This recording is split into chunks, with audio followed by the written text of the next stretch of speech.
সমগ্র বাংলাদেশের মানুষ দাবি জানাচ্ছে, সমগ্র জাতি দাবি জানাচ্ছে, একটাই দাবি, প্রকাশ্যে রামিসার হত্যাকারীকে ফাঁসির কাষ্ঠে ঝুলান। বাংলাদেশে ইদানিং দেখতে পাচ্ছি বেশ কিছু ধর্ষণ, মানুষ হত্যা বেড়েই গেছে। অত্যন্ত দুঃখের সাথেই জানাতে হচ্ছে যে সেই পল্লবীর ছোট্ট মেয়ে, 7 বছরের একটি মেয়ে রামিসাকে ধর্ষণ করে হত্যা করা হয়েছে।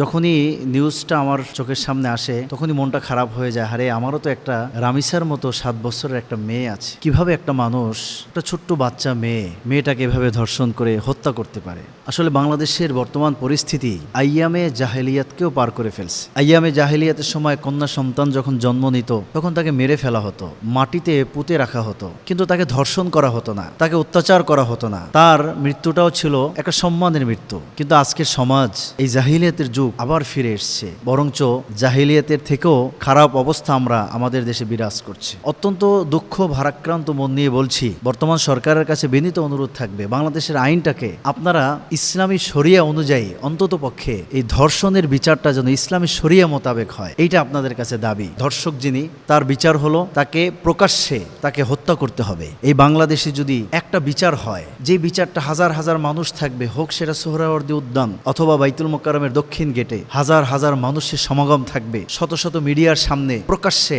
একটা ধর্ষককে, একজন হত্যাকারীকে যদি এভাবে শাস্তি দেওয়া হয়, আমরা আশা করতে পারি যে এই বাংলাদেশে আর ধর্ষক থাকবে না, এই বাংলাদেশে মানুষ হত্যা করার সাহস কেউ পাবে না ইনশাল্লাহ। সরকারের কাছে দাবি জানাচ্ছি, অন্ততপক্ষে রামিসার হত্যাকারীকে প্রকাশ্যে মৃত্যুদণ্ড কার্যকর করে একটি দৃষ্টান্ত স্থাপন করার অনুরোধ জানাচ্ছি, দাবি জানাচ্ছি। সমগ্র বাংলাদেশের মানুষ দাবি জানাচ্ছে, সমগ্র জাতি দাবি জানাচ্ছে, একটাই দাবি, প্রকাশ্যে রামিসার হত্যাকারীকে ফাঁসির কাষ্ঠে ঝুলান।